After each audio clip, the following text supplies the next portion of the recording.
Technical error ಕಾಣಿಸ್ಕೊಳ್ತು ಅಂತ ದೂರದರ್ಶನ್ ಅವರು ಹೇಳಿದ್ರು. ಅದರಲ್ಲಿ ರೆಡ್ ಟಿಂಟ್ ಬಂದಿದೆ, ಇದು ಟೆಲಿಕಾಸ್ಟ್ ಮಾಡಿದ್ರೆ ಸರಿ ಇರಲ್ಲ ಅಂತ ರಿಜೆಕ್ಟ್ ಮಾಡಿಬಿಟ್ರು. ಅವತ್ತಿಗೆ ಒಂದು ಹ್ಯೂಜ್ ಒಂದು ಇದರಲ್ಲಿ 46,000 ರೂಪಾಯಿ ಖರ್ಚಾಗಿತ್ತು. ಭಾಳ ಟೆನ್ಷನ್ನಲ್ಲಿ ಇದ್ದಂಥ ಸಂದರ್ಭ. So financially it was a disaster. ಅವ್ರ ಜೀವನದಲ್ಲಿ ಮಾಡಿದ್ದು ಒಂದೇ ಒಂದು ದೊಡ್ಡ ತಪ್ಪು. ಇಲ್ಲ, ಲಾಸ್ ಆಯಿತು, ದುಡ್ಡು ಬಂದಿಲ್ಲ, ಇದನ್ನೆಲ್ಲ ಹೇಳೋದಕ್ಕೆ ನಮ್ಮ ತಂದೆಯವ್ರ ಮುಂದೆ ಶೇರ್ ಮಾಡೋಕ್ಕೆ ನನಗೆ ಧೈರ್ಯ ಇರಲಿಲ್ಲ. ಸೊ ಹಾಗಾಗಿ ಅದೇ ಟೈಮಲ್ಲಿ ಶ್ಯಾಮ್ ನನಗೆ ರಂಗವಲ್ಲಿ ಅಂತ ಒಂದು ಸೀರಿಯಲ್ ಮಾಡ್ತಿದ್ರು, ಅದರಲ್ಲಿ ಆ್ಯಕ್ಟ್ ಮಾಡೋಕ್ಕೆ ಕರೆದ್ರು. ಆಮೇಲೆ ಒಳ್ಳೆ ಪಾತ್ರ ಅದು, ಅದರಲ್ಲೂ ಕೂಡ ಜನ ರೆಕಗ್ನೈಸ್ ಮಾಡಿದ್ರು.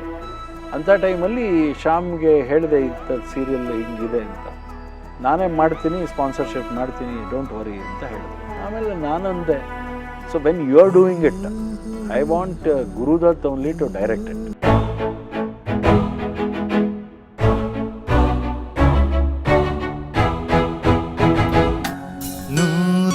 ನೂರೊಂದು ನೆನಪು.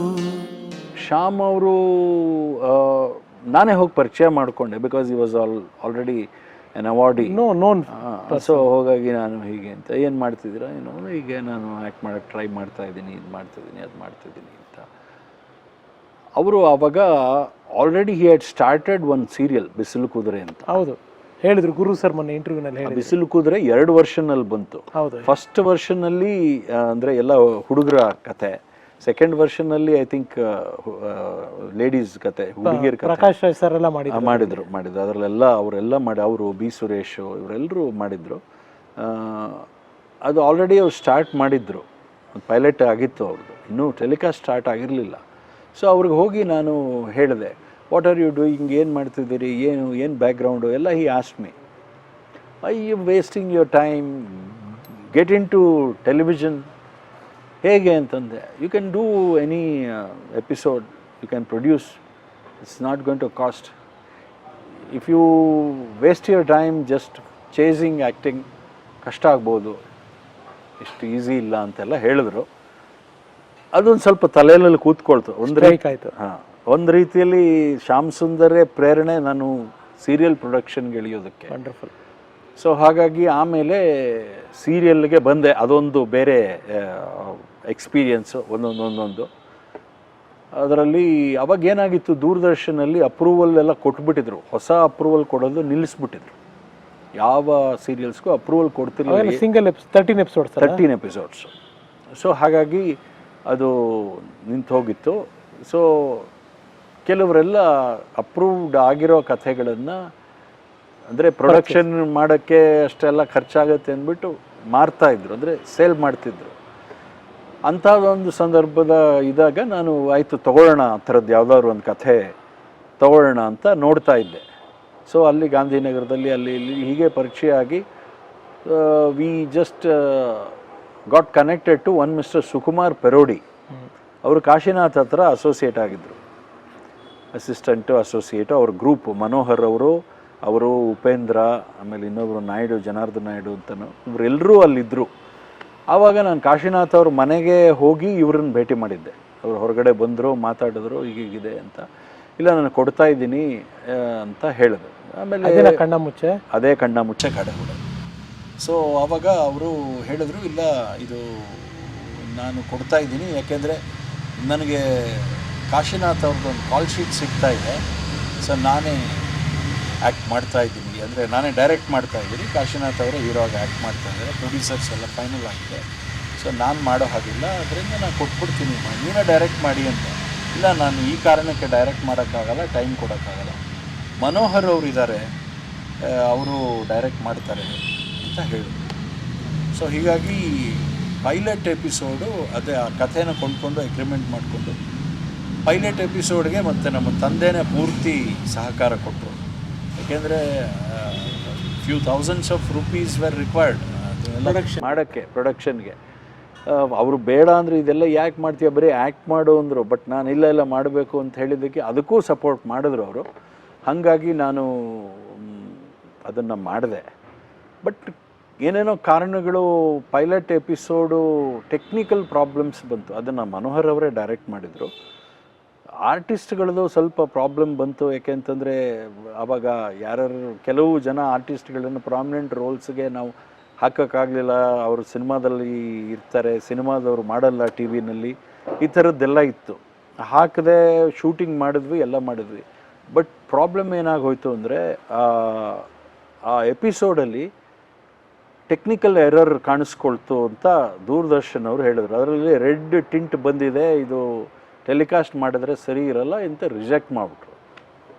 ಎಪಿಸೋಡೇ ರಿಜೆಕ್ಟ್ ಮಾಡಿಬಿಟ್ರು. ಅದನ್ನು 8-9 ದಿನ ಅದನ್ನು ಮಾಡಿ ಏನೇನೋ ಪ್ರಾಬ್ಲಮ್ಸ್ ಬಂದು ಅದು ಸುಮ್ಮನೆ ಬ್ರೇಕ್ ಆಗಿ ಅವತ್ತಿಗೆ ಒಂದು ಹ್ಯೂಜ್ ಒಂದು ಇದರಲ್ಲಿ 46,000 ರೂಪಾಯಿ ಖರ್ಚಾಗಿತ್ತು. 46,000 ರುಪೀಸ್ ಖರ್ಚಾದರೂ ರಿಜೆಕ್ಟ್ ಆಗೋಯ್ತು. ಇನ್ನೇನಪ್ಪ ಇದು ಕಥೆ ಅಂತ ಭಾಳ ಟೆನ್ಷನ್ನಲ್ಲಿದ್ದಂಥ ಸಂದರ್ಭ. ಮತ್ತು ಶ್ಯಾಮ್ ಸುಂದರ್ ಅವ್ರನ್ನ ಭೇಟಿ ಮಾಡಿದ್ದೆ. ಅವರು ಇದನ್ನು ನನಗೆ ಕೊಟ್ಟುಬಿಡಿ, ನಾನೇ ತೊಗೊಳ್ತೀನಿ, I will cast you as a hero, you only do it and do it ಅಂತ. ಹಾಗೆ ಮಾಡಿದರೆ ಚೆನ್ನಾಗಿರ್ತಿತ್ತೋ ಏನೋ, ಬಟ್ ನಾನು ಇಲ್ಲ, ನಾನೇ ಮಾಡಬೇಕು ಅಂತ ಹೇಳ್ಬಿಟ್ಟು ಮುಂದಕ್ಕೆ ಹೋದೆ.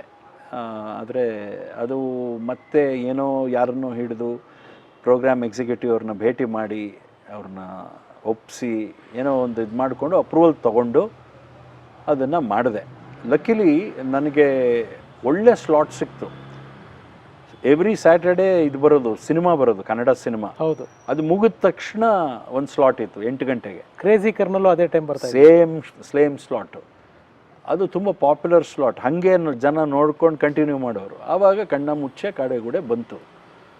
ಸೊ ಅದು ಅದರಲ್ಲೂ ಕೂಡ ಏನಾಯಿತು, ಅದರಲ್ಲಿ ಮುಖ್ಯವಾಗಿ ಮೊದಲನೇದಾಗಿ ಒಬ್ಬರು ಶ್ರೀನಿವಾಸ್ ಕೌಶಿಕ್ ಅಂತ ಡೈರೆಕ್ಟರು, ಅವರಿಗೆ ಅದರಲ್ಲಿ ಅವಕಾಶ ಕೊಟ್ಟೆ. ಅವ್ರು ಮುಂದೆ ಸಿನಿಮಾಗಳೆಲ್ಲ ಮಾಡಿದಾರಂತೆ, ನನಗೆ ಅಷ್ಟರ ಮಾಹಿತಿ ಇಲ್ಲ.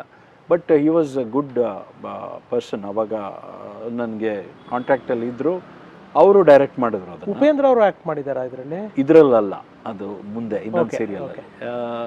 ಅವರು ಶ್ರೀನಿವಾಸ್ ಕೌಶಿಕ್ ಅನ್ನೋರು ಡೈರೆಕ್ಟ್ ಮಾಡಿದ್ರು. ಅದು 4 ಎಪಿಸೋಡು ಆಗಿ 5ನೇ ಎಪಿಸೋಡ್ ಆದಮೇಲೆ ಸ್ಕ್ರಿಪ್ಟ್ ಸ್ವಲ್ಪ ಬದಲಾಯಿಸಿದ್ವಿ. ಫಸ್ಟ್ ಒಬ್ಬರು ಸ್ಕ್ರಿಪ್ಟ್ ಮಾಡಿದ್ರು, ಅದು ಯಾಕೋ ಅಷ್ಟು ಒಂಥರ ಸಪ್ಪೆ ಅನ್ನಿಸ್ತಾ ಇತ್ತು. ಜನಗಳ ಒಂದು ಒಳ್ಳೆ ಪ್ರತಿಕ್ರಿಯೆ ಬರಲಿಲ್ಲ ಫಸ್ಟ್ 4 ಎಪಿಸೋಡ್ಸ್ಗೆ. 5th ಎಪಿಸೋಡಿಂದ ನಾವು ಸ್ಕ್ರಿಪ್ಟನ್ನು ಒಬ್ಬರು ಬೇರೆಯವ್ರ ಕೈಲಿ ಬರ್ಸಿದ್ವಿ. That took off. 6ನೇ ಎಪಿಸೋಡಿಂದ ಸೀರಿಯಲ್ ತುಂಬ ಟೇಕ್ ಆಫ್ ಆಗೋಯ್ತು, ತುಂಬ ಚೆನ್ನಾಗಿ ಬಂತು. ಶಿವರಾಮಣ್ಣ ಅವರ ಒಂದು ಪೆಕ್ಯುಲಿಯರ್ ಕ್ಯಾರೆಕ್ಟರ್ ಮಾಡಿಸಿದ್ವಿ ಅದರಲ್ಲಿ. ಅವರ ಒಂದು ರೋಲು ಬಹಳ ಪಾಪ್ಯುಲರ್ ಆಯಿತು.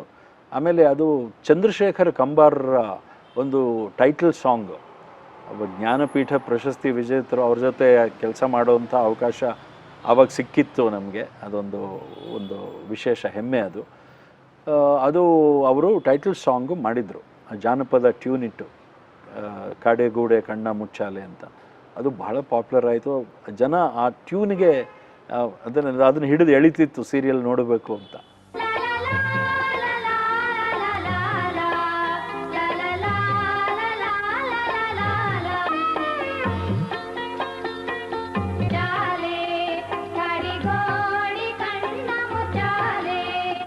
ಹಾಗೆ ಪಾಪ್ಯುಲರ್ ಆಗಿ ತುಂಬ ಚೆನ್ನಾಗಿ 13 ಎಪಿಸೋಡುಗಳು ಅದು ಮುಗೀತು, ಸಕ್ಸಸ್ಫುಲಿ ಕಂಪ್ಲೀಟೆಡ್.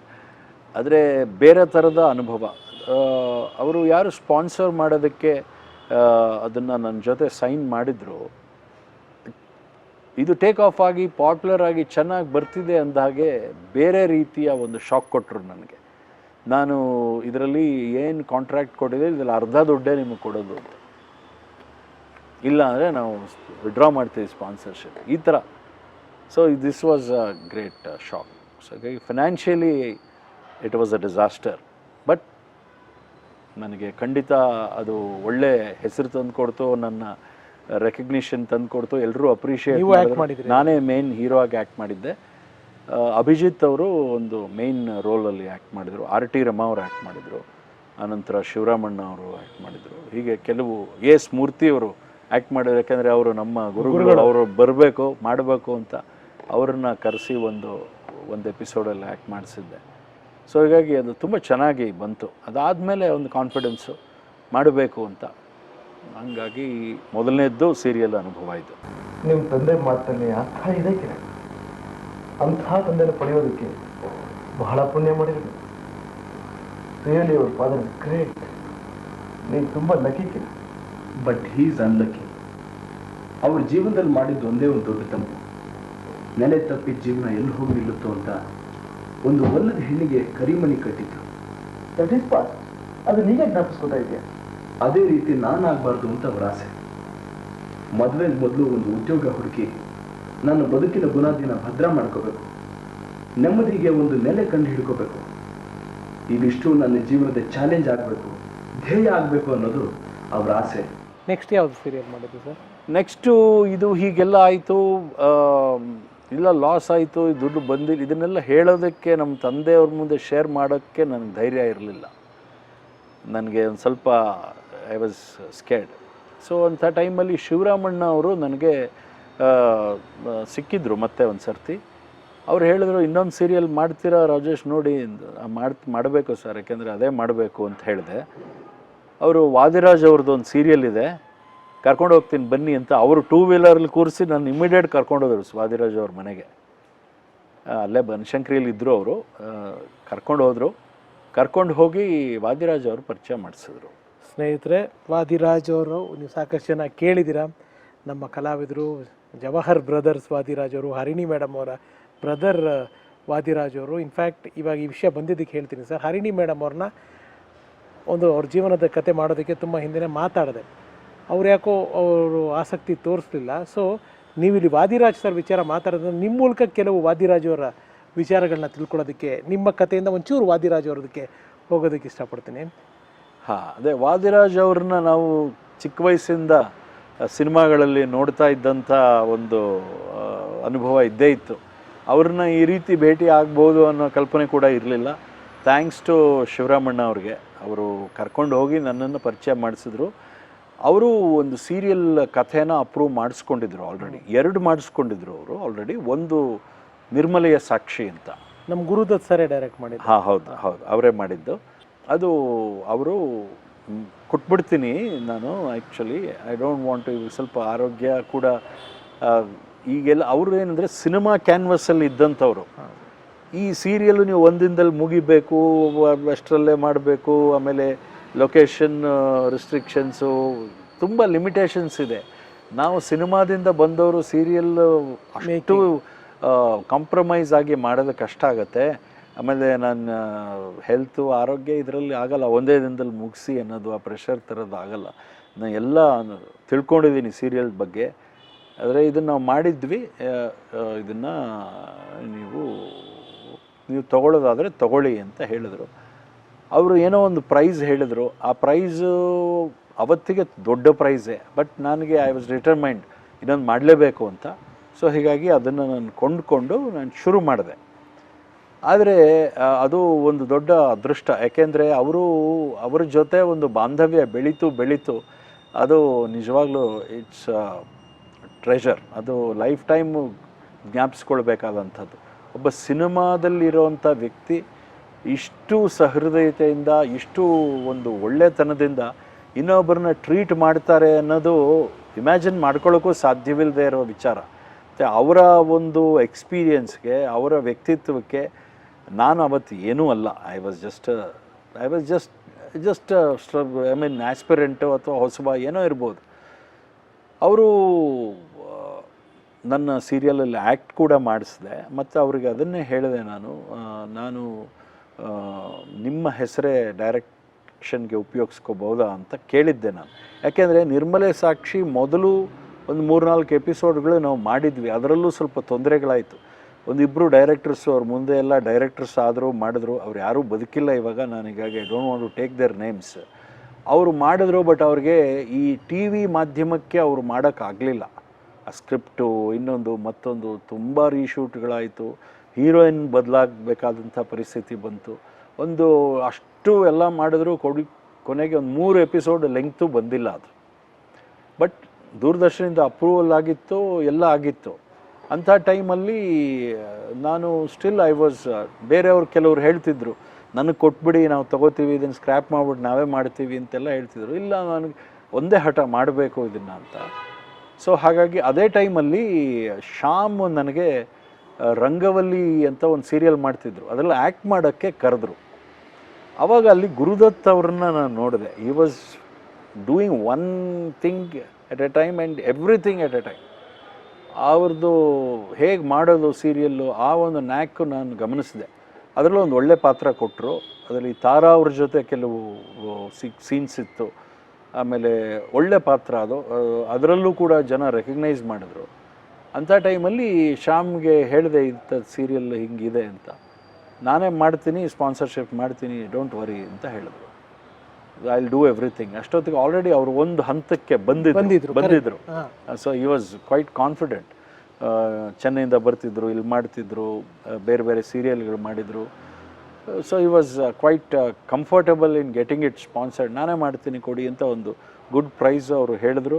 ಹೇಳಿಬಿಟ್ಟು ನನಗೆ ನೀವು ಮಾಡಿ ಅಂತ ಹೇಳಿದ್ರು. ಆಮೇಲೆ ನಾನಂದೆ, so when you are doing it, I want Gurudutt only to direct it. ಯಾಕೆಂದರೆ ಅದು ಆ ಥರ ನೋಡಿದ್ದೆ ನಾನು. ಅವ್ರು ಮಾಡ್ತಿದ್ದಂಥ ಸ್ಪೀಡು, ಅಡಾಪ್ಟಬಿಲಿಟಿ, ಆ ಕ್ಷಣದಲ್ಲಿ ಏನಾದ್ರು ಒಂದು ಅಡೆತಡೆ ಬಂದರೆ ಅಲ್ಲೇ ಅದಕ್ಕೊಂದು ಸೊಲ್ಯೂಷನ್ ಕೊಟ್ಟು ಅದನ್ನು ಮಾಡೋವಂಥ ಒಂದು ಸ್ಕಿಲ್ಲು ಅದು ಬೇರೆಯವರಲ್ಲಿ ಪಾಪ ಇರಲಿಲ್ಲ. ನಾನು ಒಂದಿಬ್ಬರು ಡೈರೆಕ್ಟ್ರನ್ನ ಜೊತೆಗೆ ತುಂಬ ಕೆಲಸ ಮಾಡಿದೆ, but they were not in a position to do it. So ಹಾಗಾಗಿ ಗುರುದತ್ ಬಂದರು. Gurudatt took over and Shyam Sundar agreed to sponsor and get it cleared. ಅದು ನಿರ್ಮಲೆಯ ಸಾಕ್ಷಿ ತುಂಬ ದೊಡ್ಡ ಪಾಪ್ಯುಲಾರಿಟಿ, ತುಂಬ ಪಾಪ್ಯುಲರ್ ಆಯಿತು. ಮೆಗಾ ಹಿಟ್ ಅದು. ಅವತ್ತು ಆ ಸೀನ್ನಲ್ಲಿ ಅವರು ಮಾಡಿದ ಒಂದು ಅಭಿನಯ ಇದೆಯಲ್ಲ, ಇಟ್ ವಾಸ್ ವೆರಿ ಡಿಫ್ರೆಂಟ್. ಆ ಸ್ಟೈಲ್ ಇದೆಯಲ್ಲ, ಆ ಒಂದು ವಿಶಿಷ್ಟವಾದಂಥ ಅಭಿನಯ, ಅಲ್ಲೇ ನಮಗೆ ಗೊತ್ತಾಯಿತು this is going to be it's a very impressive scene in the episode, hot cake ಅಂತ. ಆಗ ನಾನು ಕಂಗ್ರ್ಯಾಚುಲೇಟ್ ಮಾಡಿದೆ ಅವ್ರಿಗೆ. ಅವ್ರು ಯಾರು ಅಂದರೆ ಉಪೇಂದ್ರ ಅವರು.